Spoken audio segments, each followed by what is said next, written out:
kun gara jabina isa dhumaatiin.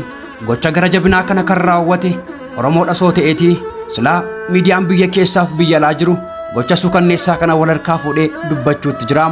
Oromoon dhiiga namaa dhugaa shororkeessaadha jechuudhaanis maqaa Oromoo xureessu turan. Garuu Oromoon miidiyaa isaaf dubbatu waan hin qabneef humna finxaaleeyyiitiin qarshiisaas dhabee lubbuunsaas ajjeefamee bishaanitti gatamuutti jira. Gocha faannoon konkolaachistoota keenya irratti raawwatteen isinitti himuuf deema. Gochi gara jabinaa kunis Oromoo hundumaa bira akka ga'uuf nama hundumaaf sheer gochuun dagatinaa. Gochi raawwates kunootti ji'a darbe keessa konkolaachistoonni dhalootaan Oromoo ta'an fe'umsa fe'anii geessanii osoo deebi'aa jiranii daandii Salaalee garba gurraachaa gara naannoo daangaa Amaaratti geessuuf osoo deemaa jiranii finxaaleeyyii faannootiin butamanii boodarra immoo qarshii miliyoona tokkoon kaffaltan yoo ta'e isin ajjeefna jechuudhaanis akeekkachiifaman. Maatiif firoottanni konkolaachistoota kanaa qarshii liqeeffatanii mana isaanis gurguranii lubbuu ijoollee isaanii oolchuuf qarshii miliyoona tokko finxaaleeyyii faannootiif ergan.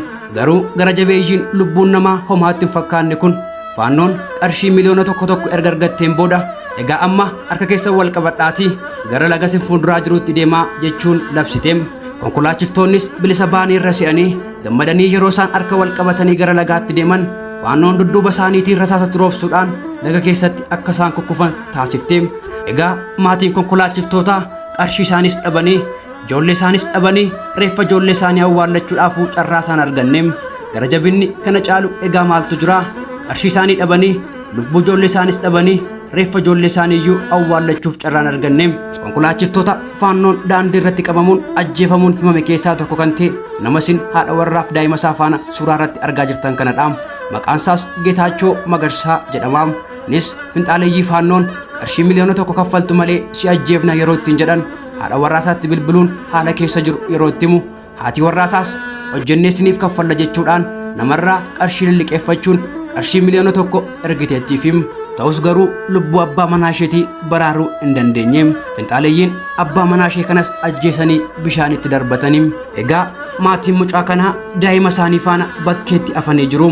Sanumaayyuu hidaa liqii namaa hedduutu irra jira. Egaa maatii kanaaf gargaarsa akka gootaniif waamichi godhamaa waan jiruuf isinis hanga dandeessan gargaaruudhaan maatii onneen cabe kana bira dhaabbadhaa isiniin jennaam. Herregi baankii haadha warraasaatii maqaan Biqiltuu Daani'el yeroo jedhamu lakkoofsi herregaa Awwaash baankii Duwwaa 13 49 19 42 46 akkasumas Cooperative baankiin 10 18 11 56 93 3 maqaan herrega baankii lammaniyyuu Biqiltuu Daani'el Gammadaatiin hanga dandeessan bira dhaabbadhaa isiniin jennaam. Galatoomaa.